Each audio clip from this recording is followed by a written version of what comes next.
ఈరోజు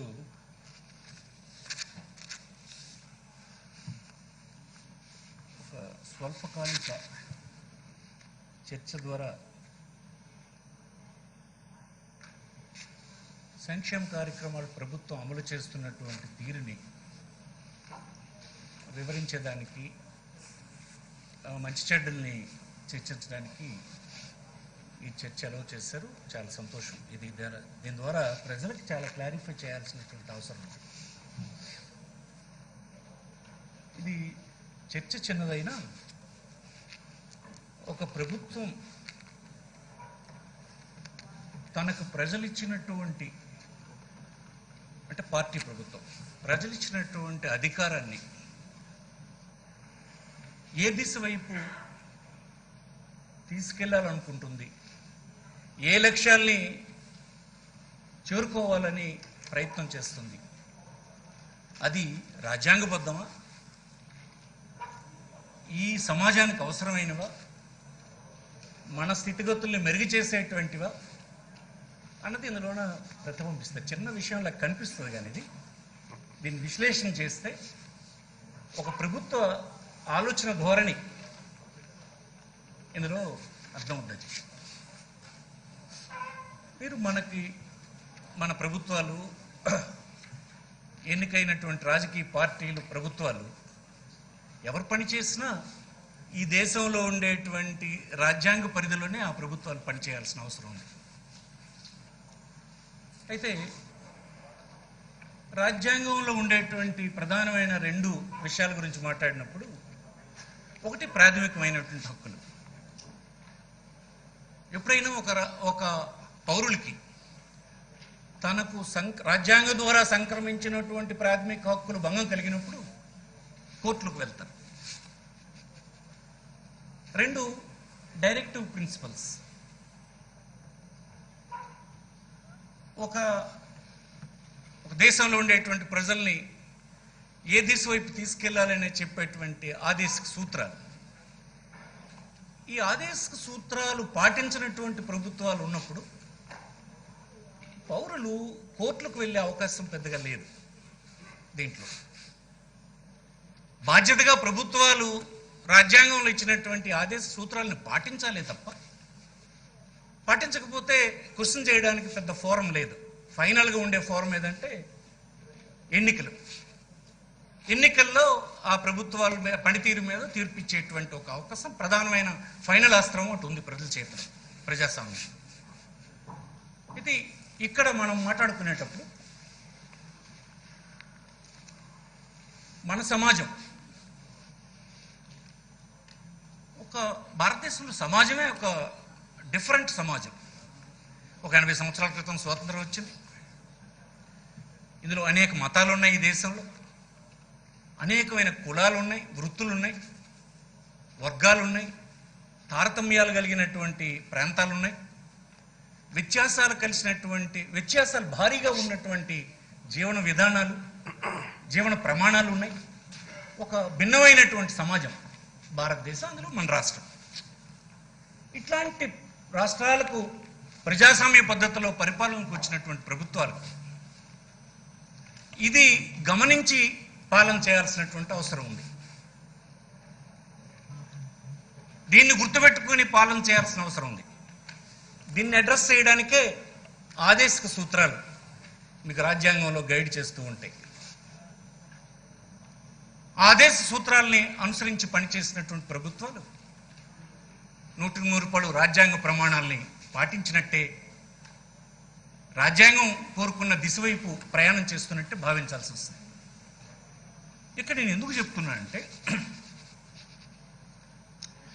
సమాజంలో ఉన్నటువంటి వ్యత్యాసాలు తగ్గించకపోతే అసలు అడుగులో ఉన్నటువంటి వాడు ఎలా వస్తాడు? వాడు చిదిగిపోయాడు, వాడికి విద్య లేదు, సోషల్గా వాడికి గౌరవం దక్కడానికి అవసరమైన ఆ సమాజకు ఇది లేదు, గుర్తింపు లేదు, రాజకీయమైనటువంటి అవకాశం రాదు. ఎట్లా సమాజమైన స్థాపన ఎట్లా జరుగుతుంది? ఏ కొద్ది మంది కోసం పనిచేస్తే ఎట్లా? అది మన రాజ్యాంగానికి అనుగుణంగా ఉన్నటువంటి పాలన కాదు కదా. అందుకోసం ఇక్కడ ఇట్లాంటి వర్గాల్ని గుర్తించడం ఒక విషయం అయితే, వారికి ప్రభుత్వాలు అందించాలనుకున్నటువంటి సహాయాన్ని అందించడం ఇంకొక ఆస్పెక్ట్. అది కూడా పెద్ద సవాలు. ఈ దేశంలో మనకున్నటువంటి అనేక స్టడీ చేసినటువంటివి చూస్తే, ప్లానింగ్ కమిషను, కాకపోతే కాగ్ రిపోర్ట్స్, కాకపోతే అనేక సందర్భాల్లో వేసినటువంటి కమిషన్స్, కాకపోతే పాలించినటువంటి నేతలు వారికి వచ్చినటువంటి రిపోర్ట్స్ చూసినప్పుడు వాళ్ళ అభిప్రాయాలు చూస్తే, అందించాలనుకున్నటువంటి డబ్బు అంటే బడ్జెట్లో కేటాయింపు చేసి ఏ టార్గెటెడ్ గ్రూప్కి అందించాలని మనం ప్రయత్నం చేస్తామో, ఆ టార్గెటెడ్ గ్రూప్కి అందించలేనటువంటి నిస్సహాయత అనేక సార్లు వ్యక్తం చేసిన సందర్భాలు మనం చూసాం. ఈ దేశంలో సుదీర్ఘమైన కాలం పరిపాలన చేసినటువంటి కాంగ్రెస్ పార్టీకి ఆనాడున్నటువంటి నాయకుడు రాజీవ్ గాంధీ లాంటి కూడా చెప్పాడు, అయ్యో ఈ దేశంలో కేటాయింపు చేసినటువంటి నిధులు, చట్టసభల్లో కేటాయింపు చేసిన నిధులు 15% కూడా అందించలేకపోతున్నాం టార్గెటెడ్ బెనిఫిషరీకి అని చెప్పాడు. అంటే ఏమిటి? అదొక పెద్ద సవాల్ అయింది, అదొక పెద్ద ఇష్యూ అయింది. కేటాయింపు చేస్తే కాదు, అందించడం కూడా ఒక సవాల్ అయింది. ఇలాంటి నేపథ్యంలో ఈ రాష్ట్రంలో ఏర్పడినటువంటి వైఎస్ఆర్ కాంగ్రెస్ పార్టీ ప్రభుత్వం, జగన్మోహన్ రెడ్డి గారి ప్రభుత్వం చేసినటువంటి ప్రయత్నం చాలా గొప్పదని, ప్రశంసించాల్సినటువంటి అవసరం ఉందని ఈ సందర్భంగా మనం చేస్తాం. చాలా మంది తెలిసి తెలియక మాట్లాడుతూ ఉంటారు, పంచిపెట్టేస్తున్నారు, ఈ రాష్ట్రం వెనుజులు అయిపోతుంది, ఈ రాష్ట్రం దివాళా తీస్తుంది, రేపొద్దున చెప్తూ ఉంటారు. వారి కాన్స్టిట్యూషన్ పట్ల అవగాహన ఉండదు. ఈ సమాజంలో ఉండేటువంటి హెచ్చు తగ్గులు, కన్నీరు, ఆకలి, ఆవేదన, నిస్పృహ అనేక అంశాల గురించి స్పృహ ఉండదు. ఈ సమాజం అందించినటువంటి, ఈ స్వతంత్ర భారతం అందించినటువంటి ప్రయోజనాలతో పెద్దవాళ్ళుగా పెరిగి, తదుపరి వారి వెనక ఏ చెమట చుక్కలతో పైకొచ్చామో, ఎవరి చెమటను చిందిస్తే, ఎవరి రక్తాన్ని చిందిస్తే పైకొచ్చామో, ఆ పైకి వచ్చినప్పటికీ ఈ అతర పరిస్థితులు మర్చిపోయి నా ట్యాక్స్ డబ్బు పలానా వాడికి ఇచ్చేస్తున్నారనే ఆరోపణలు చేసిన స్థితికి దిగజారడం చాలా బాధాకరమని ఈ సందర్భం మనం చేస్తుంది.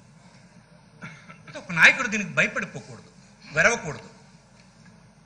వెరవకూడదంటే ఏం చేయాలి?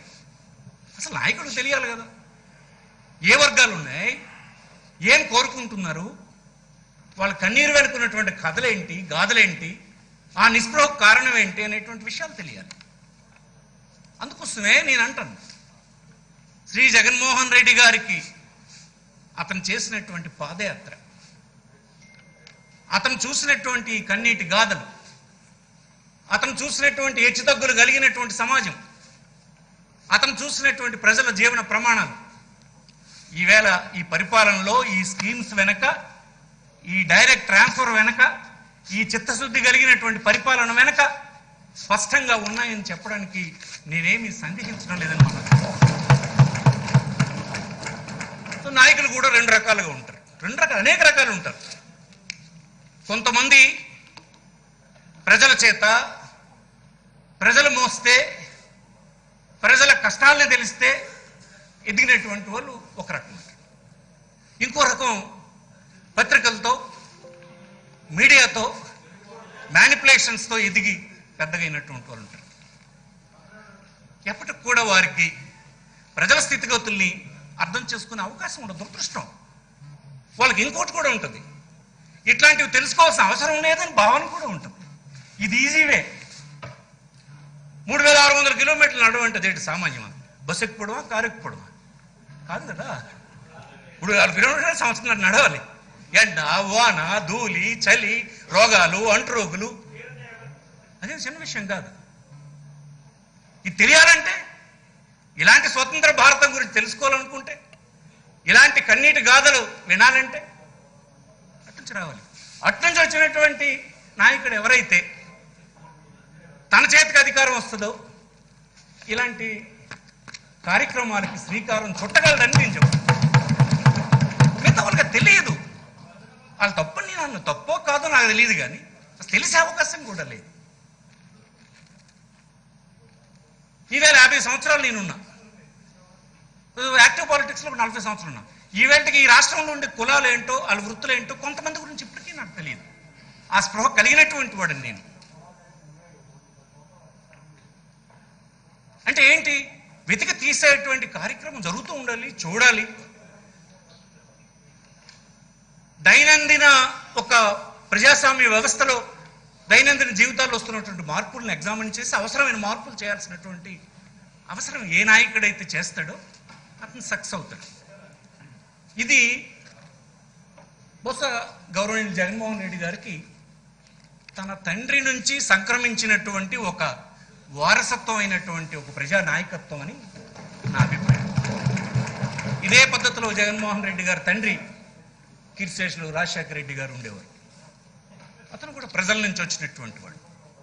ఆనాడు రూపొందించినటువంటి అనేక కార్యక్రమాలు దేశంలోనూ విస్తృతమైనటువంటి సమాజంలో పాపులారిటీ సంపాదించి కొంతమంది జీవన ప్రమాణాలను పెంచగలిసినాయి. కొంతమంది జీవితాలు మార్పులు వచ్చి జనజీవన స్రవంతిలో గొప్ప జీవితాలని సంపాదించగలిసినటువంటి పరిస్థితి దారితీసింది. అదే వరవడిలో ఈనాటి పరిస్థితులకు తగ్గట్టుగా తన ప్రభుత్వాన్ని అందించాలన్న ప్రయత్నం వెనుక తయారు చేసినటువంటి కార్యక్రమమే డైరెక్ట్ ట్రాన్స్ఫర్ అని ఈ సందర్భం మనవి చేస్తాం. చాలామంది చెప్తూ ఉంటారు, ఎవరి చేతికి వెళ్ళాలి అధికారం చెప్పినప్పుడు అంబేద్కర్ గారు చెప్పారు. మన కాన్స్టిట్యూషన్ గురించి ఆయన చెప్పాడు.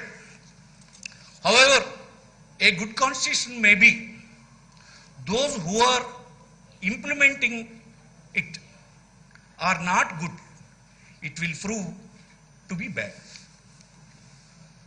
ఒక మంచి కాన్స్టిట్యూషన్ కలిగి ఉండొచ్చు, కానీ ఇంప్లిమెంట్ చేసినటువంటి వ్యక్తులు కానీ మంచి వాళ్ళు కాకపోతే అది చెడ్డ కాన్స్టిట్యూషన్ గానే ప్రూవ్ అయిపోతుంది అన్నారు ఆయన.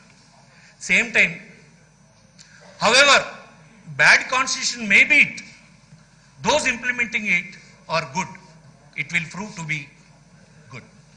ఈవెన్ చెత్త కాన్స్టిట్యూషన్ అయినా సరే విశాల దృక్పథం కలిగినటువంటి వాడి చేతిలో అది పడితే అమలు చేసినప్పుడు అది గొప్ప పరిపాలన కింద, గొప్ప కాన్స్టిట్యూషన్ కింద రూపొందించడానికి అవకాశం ఉంది అని చెప్పి గొప్ప నేత అయినటువంటి వాడు, అనేక జీవిత సత్యాలని చూసినటువంటి వాడు, ఈ సమాజాన్ని చదివినటువంటి వాడు, మనందరికీ ఆదర్శప్రాయుడిగా ఎప్పటికీ పూజిస్తున్నటువంటి వాడు అంబేద్కర్ చెప్పినటువంటి విషయం మీకు సందర్భం మనవి చేస్తాం.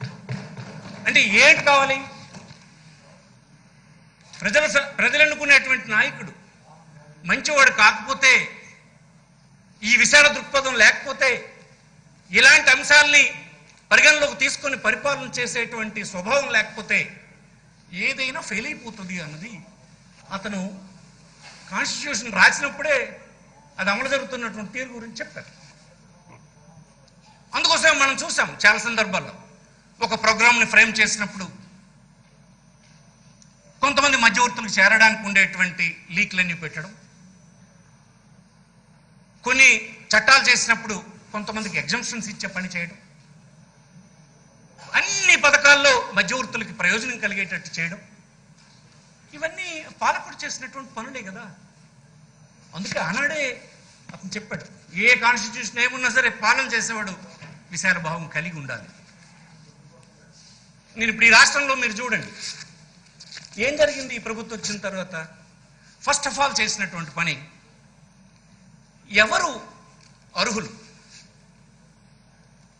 ఏ పథకానికి ఎవరు అర్హులు అని గుర్తించడమే కదా పెద్ద ఛాలెంజ్. దీనికి కింద స్థాయిలో ఒక వ్యవస్థను ఏర్పాటు చేసి హానెస్ట్గా ఎంపిక చేయడం వల్లనే ఈనాడు ఏ పథకాన్ని అమలు చేసినా ఆ పథకం అందుకుంటున్నటువంటి బెనిఫిషరీస్ మీద ఈ రాష్ట్రంలో కానీ దేశంలో ఉండేటువంటి క్రిటిసైజ్ చేస్తున్నటువంటి అపోజిషన్స్ కానీ జగన్మోహన్ రెడ్డి గారి ప్రభుత్వం అమలు చేస్తున్న పథకాల్లో లబ్ధిదారుల గురించి కానీ పథకం గురించి కానీ ఒక్క క్రిటిసిజం కూడా చేయలేని పరిస్థితి నాడి ఈ రాష్ట్రంలో ఉందంటే గొప్పతనం అంటుంది. ఈవెన్ ఆరోపణ చేయలేని పరిస్థితిలో ఉన్నారు. ఆరోపణ చేయమని కాదు నా కోరిక. అంత లేకుండా అలాంటి స్టబరంగా ఒక విశాలమైన దృక్పథంతో రూపకల్పన చేయబడిందని సందర్భం. దానికి సాచురేషన్ మోడ్ అంటాం. కాకపోతే ఏ ఒక్క అర్హుడైనా ఉంటే ఆడే పార్టీ వాడో, ఏ జెండా కట్టాడో, ఏ రంగు చొక్కా వెయ్యాలో, రేపు మన పార్టీకి ఓటేస్తాడా లేదా, మన చెప్పు చేతుల్లో ఉంటాడా లేదా అని చూడకుండా ఇచ్చినటువంటి కార్యక్రమం ఇది ఈ రాష్ట్రంలో జరుగుతుంది. అసలు దీనివల్ల ఏంటి ప్రమాదం అని అంటే, ఎంత ప్రమాదం ఉంది నిజానికి. నేను గౌరవనీయులు చంద్రబాబు నాయుడు గారిని విమర్శించానని కాదు. జన్మభూమి మీరు మొట్టమొదటే కొంతమంది వాలంటీర్స్ని నియమించినప్పుడు టీడీపీ పార్టీకి చెందినటువంటి పెద్దలు కొంతమంది అపోహపడ్డారు, విమర్శించారు. ఈవెంట్ కూడా ప్రజలకు నమ్మించాలని కొంతమంది ప్రయత్నం చేస్తున్నారు. మీరు చూడండి, కంపారిజన్ ఒకసారి మీరు చూసుకోండి. మీరు ఆనాడు నియమించినటువంటి జన్మభూమి కమిటీ సభ్యులు గ్రామంలో ఏం చేసేవాళ్ళు? ఏం చేశారంటే, మీరు స్ట్రాటజీ ప్రకారం ఈ ప్రభుత్వం నుంచి వెల్ఫేర్ స్కీమ్తో అందుకుంటున్నటువంటి సహాయం ఎవడందుకున్నా మళ్ళీ మన పార్టీకి ఓటు వేసేటువంటి చెప్పు చేతుల్లో పెట్టుకోవాలి అన్నటువంటి లక్ష్యం పెట్టే వాడి చేత టైఅప్ చేసి ఒక రకమైనటువంటి స్వేచ్ఛ లేని పరిస్థితుల్ని క్రియేట్ చేశారు. ఆత్మవిశ్వాసంతో వాడు ప్రభుత్వం అందించినటువంటి పథకం అందుకోలేని పరిస్థితి ఉండేది గ్రామంలో. లేదు, ఆ బెనిఫిట్ నుంచి కొంత మొత్తాన్ని మధ్యవర్తులకు అందించేటువంటి పరిస్థితి ఉండేది. ధైర్యంగా నా ప్రభుత్వం ఇది అందించిందని చెప్పుకొని గౌరవంగా బ్రతికేటువంటి పరిస్థితి ఉండేది సార్. ఎప్పుడైనా ప్రభుత్వాలు అమలు చేసేటువంటి పథకాలు ఇది ఇతరుల చెప్పు చేతుల్లో ఉండేటట్టుగా కానీ, తల వంచుకొని ఉండేటట్టుగా కానీ పౌరులు ఉండాలని కోరుకునే ప్రభుత్వాలు ఉంటే నేనేమంటానంటే, అసలు అలాంటి నాయకులకి ఆత్మవిశ్వాసం లేనటువంటి వాళ్ళని నేను భావిస్తాను. ఎవరు ధైర్యంగా చేయగలరు? ఈ పథకాలు అందుకొని వాళ్ళు ప్రమాణాలు పెరగాలని అదుంటే చాలు, మిగతా లక్ష్యాలు నాకు లెక్క కాదు అనేటువంటి నాయకత్వమే ధైర్యమైనటువంటిది, ఆత్మవిశ్వాసంతో ఉన్నటువంటి ధైర్యమైనటువంటి, ఆత్మవిశ్వాసం కలిగినటువంటి నాయకత్వం అది ప్రభుత్వాలే. కానీ ఈనాడు జరిగింది. ఈనాడు ఒక సందర్భం వచ్చిందనుకో విమర్శిస్తున్నాను. ఈవేళ మీరు చెప్పలేకపోతున్నారే, ఏ ఒక్క వాలంటీర్ తన అన్యాయంగా రాజకీయ పార్టీని చూసో, కులాన్ని చూసో, మతాన్ని చూసో ఎంపిక చేస్తున్నాడని ఒక అపోజిషన్ కూడా చెప్పలేకపోతుంది. అందుకోసం ఈ రాష్ట్రంలో ఎవరు దేనికి అర్హులు అనేటువంటి పర్ఫెక్ట్ జాబితా ఈవేళ ప్రభుత్వం వద్ద ఉంది. అందుకే కదా 18 పథకాలు మీరు రాజశేఖర రెడ్డి పేరు పెట్టారనో, జగన్మోహన్ రెడ్డి పేరు పెట్టారనో విమర్శించవచ్చు. అది చిన్న విషయం. ఒక పథకానికి ఒక పేరు పెట్టాలి కనుక ఆనాడు ఆ ప్రభుత్వానికి ఎవరు నాయకులైతే ఆ పథకాన్ని గుర్తించడానికో, చెప్పుకోవడానికో, సర్క్యులేషన్లో ఉండడానికి కోసం ఒక పేరు పెడతారా తప్ప అమలు జరిగిన తీరు, ప్రభుత్వం తాలూకా చిత్తశుద్ధినే ఫైనల్గా ప్రశంసిస్తారు. కానీ ఎవరైనా పేర్లు ఇవన్నీ కాదు. ఈవేళ 18 పథకాలు 18 నెలల్లో ఈ రాష్ట్రంలో 67,000 కోట్ల రూపాయలు బ్రోకర్ లేకుండా, మధ్యవర్తి లేకుండా, బెనిఫిషరీకి తెలియకుండా, పక్కింటోడికి తెలియకుండా, భర్తకు తెలియకుండా, కొడుకులకు తెలియకుండా, కూతుర్లకు తెలియకుండా ఒక్క చెవిట్లో పడినటువంటి రింగే ఎక్కువని ఆ సెల్ శబ్దం వచ్చింది తప్ప ఇంకోటి తెలియకుండా సైలెంట్గా ప్రభుత్వం అందించేటువంటి కార్యక్రమం చేరిపోయింది అకౌంట్. దీంతో ఎన్ని రకాల అడ్వాంటేజెస్ వచ్చా కొద్ది కింద స్టడీ చేయాలి. అందుకని చిన్న పథకం కానీ, చిన్న చర్చకి చిన్నదే కావచ్చు కానీ ఎంత దీంట్లో మహిళలకి ప్రభుత్వం టార్గెట్ చేసింది. అదే కుటుంబంలో ఉండే మహిళకు అందించడంలో పెద్ద ఎత్తున పాత్ర పెట్టాం. ఇది ఎప్పుడుది? నిజానికి మొట్టమొదటిగా ఇల్లు ఇచ్చేటప్పుడు రాజశేఖర రెడ్డి గారు తీసుకున్న నిర్ణయం. సో కుటుంబంలో ఉన్నటువంటి యజమాని వ్యసనపరుడైతే, ఆలోచన పరుడు కానప్పుడు మన యొక్క అధ్యయనంలో కుటుంబంలో ఉండేటువంటి ఇంటి యజమాని అయినటువంటి మగడు కొంత బాధ్యతగా వ్యవహరించడం లేదు. అందుకోసం ఆస్తిని భూమి ఇచ్చినా ఇల్లు ఇచ్చినా ఇంటి ఇల్లాల పేరును పెడదాము అనేటువంటి కాన్సెప్ట్ని ఆయన అమలు చేశారు. క్లిక్ అయింది. ఇంటి గల యజమాని ఎవరయ్యారంటే ఆ ఇంటి ఇల్లాలు అయింది. ఆ ఇంటి ఇల్లాల గౌరవం పెరిగింది. కుటుంబం మీద ఆ ఆధిపత్యం వచ్చింది. మనం చేసిన అధ్యయనంలో తేలినటువంటిది ఏంటి? ఒక కుటుంబాన్ని ముందుకు తీసుకువెళ్ళడంలో ఇంటి ఇల్లాలు బాధ్యతాయుతంగా ఉంటుంది. తన తరువాత సంతానాన్ని, కుటుంబ సభ్యుల్ని చివరిదాకా భవిష్యత్తు కోసం ప్రయత్నం చేస్తుంది. తెగించి తను ఆకలిగా ఉండడానికి సిద్ధపడుతుంది. తను పస్తులు ఉంటుంది, కానీ కుటుంబ సభ్యులు కడుపు నింపుతుంది అనేటువంటిది రుజువైంది. అందుకే ఈనాడు జగన్మోహన్ రెడ్డి గారు, ఈ ప్రభుత్వ అధినేత ఆ కాన్సెప్ట్ని చాలా పెద్ద ఎత్తున తీసుకెళ్ళడం జరిగింది. ఇది చాలా మంది అనుకుంటారు ఓట్ల కోసం ఇచ్చేస్తున్నారు. ఓట్లు ఇప్పుడు ఎలక్షన్లు ఉన్నాయండి. ఈ రాష్ట్రంలో విమర్శ చేస్తున్నటువంటి విమర్శకులకు అందరికీ అడుగుతున్నా, ఇప్పుడేం ఎన్నికల కోసం వెళ్తున్నామా? ఇది ఎన్నికల సంవత్సరమా? ఎన్నికల సంవత్సరం నాడు ఇచ్చేటువంటి పథకమా? నిన్నే కదా ప్రభుత్వం వచ్చింది. ప్రభుత్వం వచ్చిన 12 నెలలకే కదా ఈ రాష్ట్రంలోనూ ప్రపంచంలోనూ కరోనా వచ్చింది. మొత్తం రాష్ట్రం ఆదాయం అంతా, ప్రపంచంలో అన్ని ప్రభుత్వాల ఆదాయాలు కూడా కొట్టుకుపోయినాయి. ప్రభుత్వాలు ఏ ముందుకు నడవలేనటువంటి పరిస్థితులు ప్రపంచంలో దాపురించినాయి. విమర్శకులారా, నేను చెప్తున్నాం, సరిగా ఆలోచించడం ప్రారంభించండి. ఎప్పుడైతే ఒక మంచి పాలకుడు విశాలమైన దృక్పథంతో వచ్చిన కార్యక్రమాల్ని కూడా మీరు విమర్శిస్తే ఏం చేయాలన్న కన్ఫ్యూజన్ ఏర్పడుతుంది. దయచేసి అలాంటి విమర్శలు చేయొద్దని మనం చేస్తున్నాం. 18 నెలల కాలంలో 7 నెలల కాలం కరోనా, రాష్ట్రానికి ఆదాయం లేదు, అప్పు చేశారని ఒకరు అంటారు. ఏం చేయాలంటారు అంటే, మీరంటుంది బీద వాళ్ళకి తన కడుపు నింపడానికి, కన్నీరు పెట్టడానికి, కన్నీరు తొడవడానికి, వారి పిల్లలను చదివించడానికి, వారి గౌరవంగా సమాజంలో బ్రతకడానికి ఒక ప్రభుత్వం, అధినేత పాలన ఇచ్చినటువంటి ప్రభుత్వం, పాలకుడు అందిస్తే అది తప్పని చెప్పాలనుకుంటున్నారా? అది మోసమని మీరు చెప్పాలనుకుంటున్నారా? చెప్పండి, అలా చెప్పండి. పని ఇది వద్దని చెప్పండి. వద్దని చెప్తే మీరు కాన్స్టిట్యూషనల్ రెస్పాన్సిబిలిటీని మీరు డిశ్చార్జ్ చేసినట్టేనా? ఒప్పుకోండి. కాన్స్టిట్యూషనల్ రెస్పాన్సిబిలిటీని మీరు డిశ్చార్జ్ చేయలేదు. అమాయకులైనటువంటి ఈ సమాజాన్ని, ప్రశ్నించలేని సమాజాన్ని, కోర్టుల్లో అడగడానికి అవకాశం లేని ఆదేశ సూత్రాల్ని ప్రశ్నించలేకపోయినారు కనుక, మీరు ప్రశ్నించలేరు కనుక మీరు చేయలేదు. ఇప్పుడు కాన్స్టిట్యూషన్ స్పిరిట్ని అమలు చేస్తున్నటువంటి ప్రభుత్వాన్ని, అధినేతని విమర్శించడానికి లేక తప్పుడు మార్గాల్లో సమాజానికి ఎక్కించడానికి ప్రయత్నం చేస్తూ ప్రజాస్వామ్యంలో మీ పద్ధతి అది కావచ్చు. దానివల్ల పాలనలో అసంతృప్తి రెచ్చగొట్టడానికి కారణం కావచ్చు. కానీ ఇది ఒక కాన్స్టిట్యూషనల్ రెస్పాన్సిబిలిటీని డిశ్చార్జ్ చేయడమే తప్ప ఎన్నికల కోసం తనకు ఓటర్లుగా మిగిలేటువంటి బానిసలుగా ఉండాలని కోసమో కాదు అన్న విషయాన్ని ప్రజలు గమనించాలని, విమర్శకులు గమనించాలని, విజ్ఞులు గమనించాలని, ఈ విమర్శలు మానుకోవాలని ఈ సందర్భం మనవి చేస్తుంది. డైరెక్ట్ ట్రాన్స్ఫర్ చిన్న విషయమే.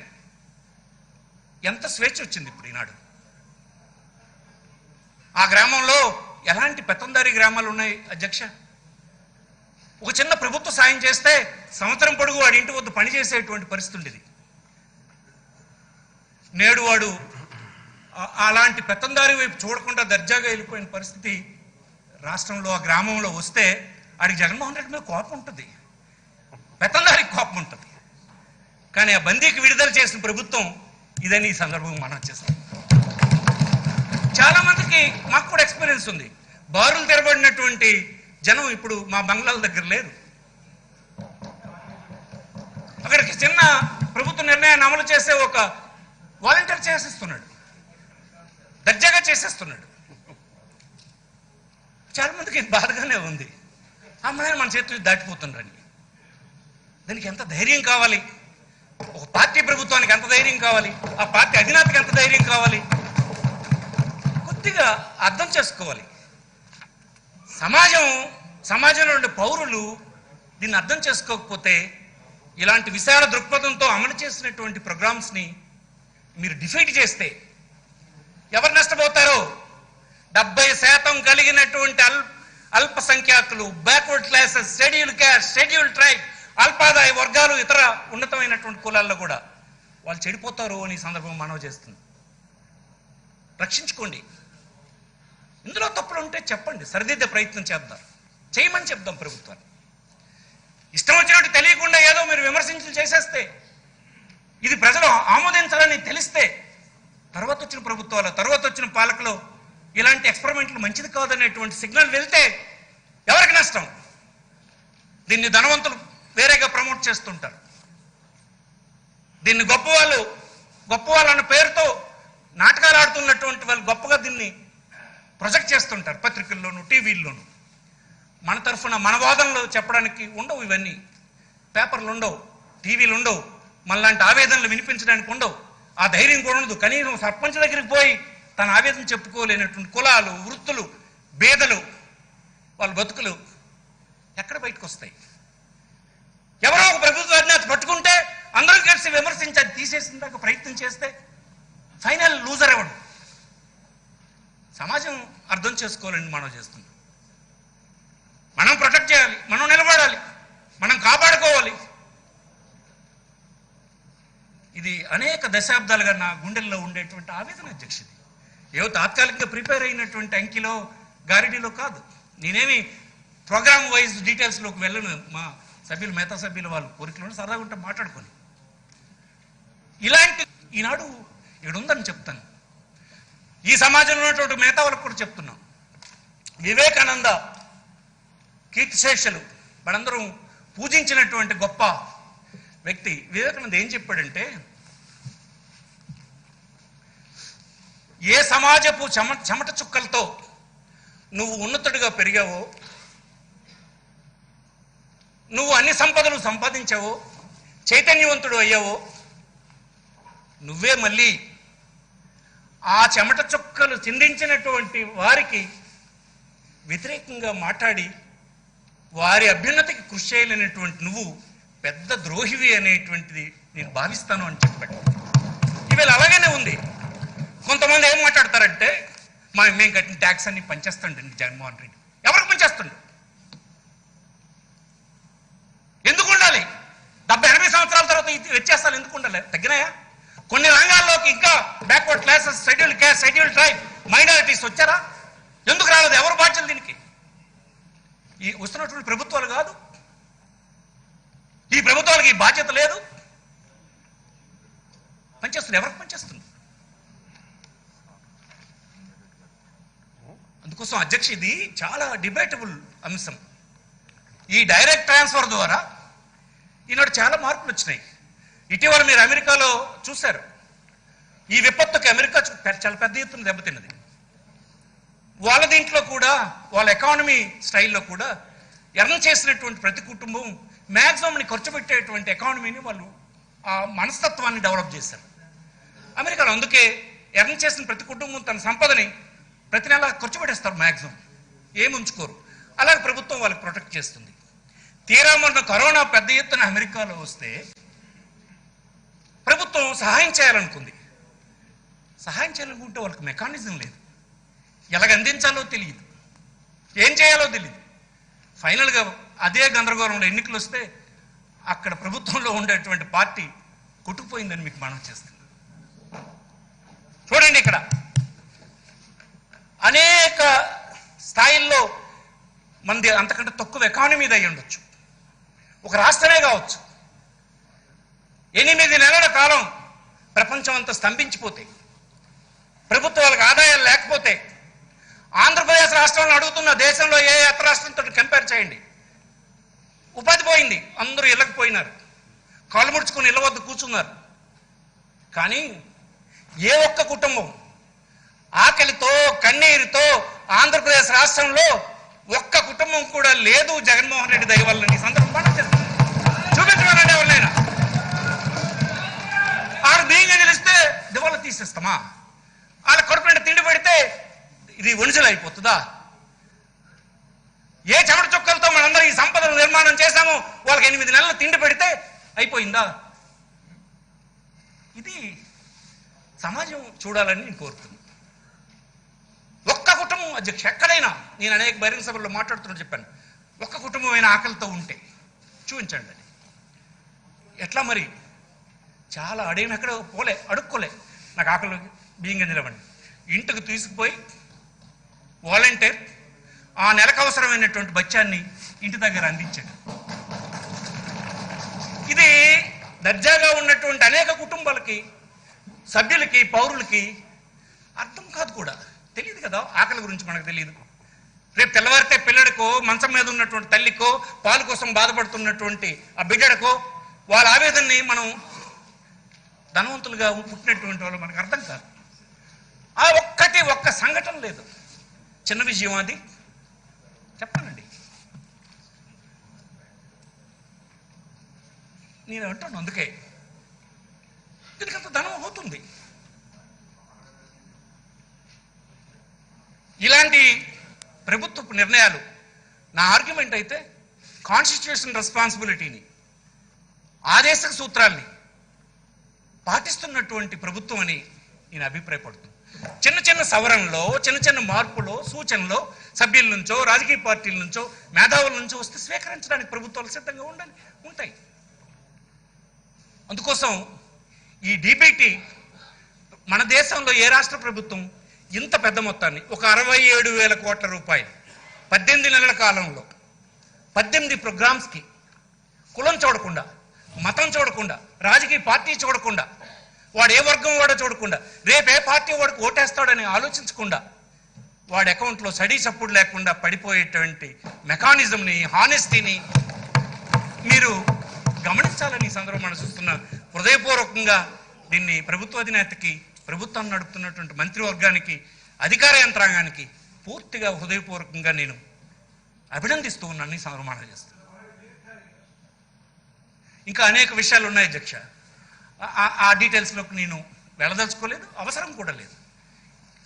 ఈ సిస్టమ్ వలన పౌరుల్లో ఒక గౌరవం పెరిగింది. నేను ఎవరి వద్ద తల ఉంచుకుండక్కర్లేదు, నేనెవరికి బానిసగా ఉండాల్సిన అవసరం లేదు, నా దీంట్లో నాకు అందినటువంటి వెల్ఫేర్ స్కీమ్ నుంచి మొత్తాన్ని చెల్లించనక్కర్లేదు, నేను గౌరవంగా, ఆత్మవిశ్వాసంతో, ఎవరికి బానిసగా, ఎవరికి తల ఉంచుతూ బ్రతకాల్సిన అవసరం లేదనేటువంటి ఆత్మగౌరవంతో బ్రతికేటువంటి పద్ధతి వచ్చింది. పౌరుడు అది గమనించారని నేను అనుకుంటున్నా. ఇప్పుడేం ఎన్నికలు లేవు, ఎన్నికల కోసం పంచిపెట్టడం లేదు. మనం కూడా చూసాం, రేపు ఎన్నికలంటే ఆఖరి రోజుకి అకౌంట్లో డబ్బేసి పసుపు కుంకుమ అని పేరుతాడు. అడిగారా ఏంటి? అయితే మనం అనుకుంటాం డబ్బులు ఇచ్చిస్తే ఓట్లు వేసేస్తారని. వాళ్ళు మహామేధలు డబ్బులు తీసుకుంటారు, తుక్కుగా ఓడించే కార్యక్రమం చేశారు. ఎందుకు? అక్కడ ఇచ్చినటువంటి డబ్బు ఓటు కోసం ఇస్తున్నావు అన్నది తేలిపోయింది. ఇక్కడ ఇస్తున్న డబ్బు నీ కన్నీరు తుడవడానికి, ఆకలి తుడడానికి, ఈ సమాజంలో నీ స్టాటస్ పెంచడానికి అన్నది ఉంది. అందుకోసం ఇది పౌరులు గమనించలేరని ఎవరైనా అనుకుంటే పొరపాటు రాజకీయ పార్టీలకని నేను చెప్తున్నాను. ఇవన్నీ మనం ఎడ్యుకేట్ చేసాం, మనం నేర్పిన విద్యలే వాళ్ళకి ఇప్పుడు అన్నీ తెలిసిపోయినాయి. మనం మాయలేస్తే మాయలైపోతాయండి. అందుకోసం ఈ సిస్టమ్ని ఇంకా ఇంప్రూవ్ చేసి కరప్షన్ని పూర్తిగా ఎరాడికేట్ చేస్తే, కరప్షన్ లేని ప్రభుత్వాన్ని దేశంలో ఎలా ఆదరిస్తున్నారో మనం చూస్తున్నాం. ఎన్నికల్లో నీతివంతంగా పాలకుడు ఉంటే ఆ పాలనని ఎలా స్వాగతిస్తున్నారో దేశంలో జరుగుతున్నటువంటి ఎన్నికలు ఫలితాలు చూస్తున్నాం. మార్పు వచ్చింది, ఎడ్యుకేటెడ్ పెరుగుతున్నారు, ఇల్లిటరేట్ అంతా వయసు మెల్లి వారు గతిస్తున్నారు. అందుకోసం ఎడ్యుకేటెడ్ సంఖ్య, తెలుసుకునేటువంటి అవకాశం, మీడియా అన్నీ వచ్చేసాయి. అందుకోసం ఇదే ట్రెండ్ని ఈ ప్రభుత్వ అధినేత తన ప్రభుత్వాన్ని నడపాలని, మాలాంటి వాళ్ళం శక్తివంచన లేకుండా సహాయం చేస్తూనే ఉంటామని, ఈ సమాజంలో ఉండే వ్యత్యాసాలు, ఆవేదనలు తగ్గించడానికి మీరు చేసిన ప్రయత్నం సక్సెస్ అవుతుందని నేను పథకం వైపు చెప్పాల్సిన అవసరం లేదు. చాలామంది కుటుంబాల్లో ఆనాడు తెచ్చినటువంటి ఒక చదువుకోవడానికి, ఉన్నత విద్య చదువుకోవడానికి రాజశేఖర రెడ్డి ఇస్తే ఆ పిల్లలందరూ వాళ్ళ తల్లిదండ్రులు మా దగ్గర వ్యవసాయ కూలీలుగా ఉండేవారు. ఇప్పుడు వాళ్ళ పిల్లలు అమెరికాలో, అబ్రాడ్లో చాలా ప్రాంతాల్లో చదువుకొని ఆ కుటుంబం తలగా ఇల్లు మారిపోయింది. వాడి ఇంట్లో ఉపయోగించిన వస్తువులు మార్పులు వచ్చినాయి, వాడి లివింగ్ స్టాండర్డ్స్ పెరిగినాయి. ఆ విధంగా సమాజాన్ని ట్రాన్స్ఫార్మ్ అవుతుంది తప్ప మనం మాటలు చెప్పడం వలన, హానెస్టీ లేనటువంటి పరిపాలన వలన ప్రయోజనం ఉండదని ఈ సందర్భం మనం చేస్తూ, ఈ చర్చ పైన మిగతా సభ్యులు మాట్లాడతారు. నా అభిప్రాయాలు చెప్పడానికి నాకు అవకాశం ఇచ్చినటువంటి మీకు, ఇలాంటి పరిపాలన చేస్తున్న మా నాయకుడికి, మన నాయకుడికి, సభా నాయకుడికి ధన్యవాదాలు తెలియజేస్తూ సెలవు తీసుకుంటాం. నమస్కారం. ఎన్ రామానాయుడు.